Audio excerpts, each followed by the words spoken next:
Hey, what's up you guys? It's Michelle C, and today's video is going to be the 7 books I read in 2021. I am a new reader and I had a hard time finding time to read during university. I'm no longer in university, so I can't wait to read more, but this time it was only 7 books and I started around May and then discovered the Book Talk community and everyone on YouTube that's from Book Talk. And I have never been happier in my whole entire life to find an escape from anxiety in such a healthy way. So if you want to know what I'm currently reading, what I've read, and what I will be reading, I have a GOODREADS account that will be linked down below. Anyways, let's go ahead and get started. These are my 7 books. To start off, I have Harry Potter and the Sorcerer's Stone. This is the first Harry Potter book, and it's actually what got me into reading. So, contrary to popular belief, not Book Talk, but Harry Potter, since I decided I was going to watch the movies for the first time because I've never had watched a full one, and I fell in love with it and said it's an injustice to not read the books. Got my hands on the books, and I started reading them. And every time I finish one of these books, I feel so accomplished. So for all these Harry Potter books I'm going to show you, I will give them a 5 out of 5 because it's Harry Potter, and I think every single person should watch the movies and read them. Even though you might be like me who thinks you're too girly, you won't like them, it's not your taste. I'm a romance girl and here I am. So please, please, please do me the favor. I'm pretty sure everyone who's watching this video has read them, but if you haven't, do it. The second book was me continuing Harry Potter with the Chamber of Secrets, also a 5 out of 5. I love this book because I love this movie so much. I think visually it's amazing. I love the introduction of Myrtle. I love the scenes in the bathroom, the journal. Everything about this is amazing. So I really, really enjoyed reading it from a different point of view in my head than the movie and the director's choices. Then in between there is when I discovered Book Talk, and it took me to Emily Henry's The People We Meet on Vacation. I know a lot of people have a love-hate relationship with Emily Henry books so far because they're kind of slower at the start and then they get into the good stuff, and a lot of people just don't make it to that part. But that's how I feel about this book. At the time when I first read it, I gave it a 5 out of 5, but after reading more of books that are similar to this, I reduced it to a 4 out of 5, not because it got worse, but because of that slow part. It is a friends to lovers kind of trope, you could say. It's Poppy and Alex. They met one day, and then from then, every summer they make time to go on a vacation despite their lives being so busy and different. And it kind of keeps them together and reconnecting until one day something happens during vacation, and we all know what it is. I love these characters so much. I would love to have more of their lives and what happens after, but it's not. It's a standalone book, and I still recommend you read this. I haven't read a beach read, but I feel good about this one, and this holds a dear place in my heart because it's my first book that was romance, and if you would have told me I could have read something better than the crappy movies that are so cliche that are based off books, I would have done so a long time ago. This is one of the books that I will cherish with my whole heart forever, but it's a 4 out of 5 for me.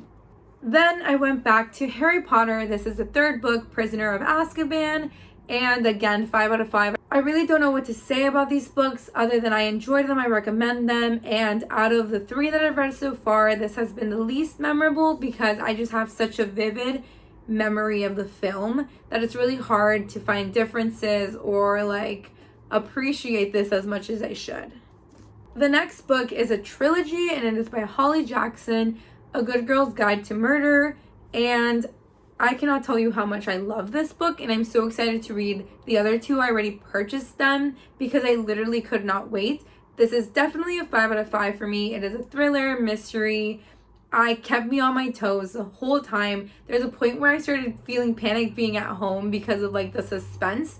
If you like Pretty Little Liars, you will like this book. It is basically about this girl named Pip who is doing a school project about a murder that happened 5 years ago in her hometown. She thinks the person that is being said is guilty around town is not, and she is determined to figure it out. Something I didn't know going into this book is that they do tell you at the end, so please do not look at the end of this book before reading the full thing. But I literally love this, and I didn't think I would as much as I do. It kept me wanting to read until the last page. I was surprised. The last 3 pages are still so surprising, and I can't wait to read what happens after. Again, if I didn't say it, 5 out of 5. And the physical book that I read last, I just finished it today, and it is One Day in December by Josie Silver. And this is about a girl who sees a guy when she gets on a train one day, or a bus, it's a bus, and she falls in love at first sight with not saying a word, not knowing anything about this man. She's determined to find him. One day she finds him in an unexpected way, and it takes you throughout their lives from 20 to 30s. It is a 10-year span book from the perspective of both her and the guy from the bus, and I give this a 5 out of 5 as well. I recommend you read it anytime. You could read it in December, but it's not necessarily a Christmassy book. I love that this book really focuses on the fact that you might fall in love at first sight, and it's very much real and validated, but you also live through a whole other life of loves that should not be belittled. And I think this book touches on that in such a mature way. It's more than a romance book. It is about friendship. It is about family. I would love to see a TV series based on this book. Don't know who I would cast, but I love it that much. The other 2 books that are left were audiobooks from Audible. I had the opportunity to get these 2 books for free on Audible, so I took my chances and I listened to them, and it was perfect during the time that I was in university and just had free time to like brush my teeth, drink coffee, walk from class to class. So I highly recommend that, and I don't think it belittles reading and the art of reading and everything about reading and the experience, anything at all. I don't own these books physically, but I will purchase them eventually because I did love both of these books. The first one is It Ends With Us by Colleen Hoover, and I gave it a 5 out of 5. I think this is a book that every girl should read. I actually even made my boyfriend read it because I enjoyed it so much and I needed to have a conversation about it. I love the author's note at the end. That is where I broke down crying, even though I didn't cry the whole book. And I just love the way it's written. You might want to search up trigger warnings on Google before reading it, or on GOODREADS. But I highly enjoy it, and I see why the hype is there. And I'm not one of those people who like is kind of pushed away by the hype. I just let it happen, and I say, let me try to enjoy this book. I also recommend you do that, to not go in with any expectations. It is a great book, and I think it's something you should read. The last book that I have from Audible is The Hating Game by Sally Thorne. And I gave this a 5 out of 5. I'm very generous, as you can see with my book ratings, but it's just, I've been enjoying the experience so much. This is an enemies to lovers, and it's my first enemies to lovers, so I was really excited. But basically, it's a work enemies to lovers, which makes it 10 times better. There is a movie based on this book, and I watched it, but I highly recommend you read the book first, because it is the most wholesome thing you've ever read.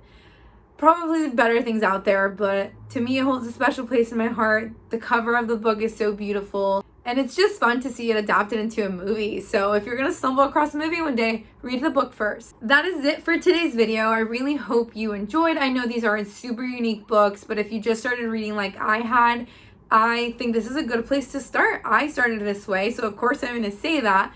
Oh, and lastly, leave me any book recommendations of anything that you don't see on my GOODREADS account. I will definitely take them, especially if they're books similar to these. Anyways, see you guys later.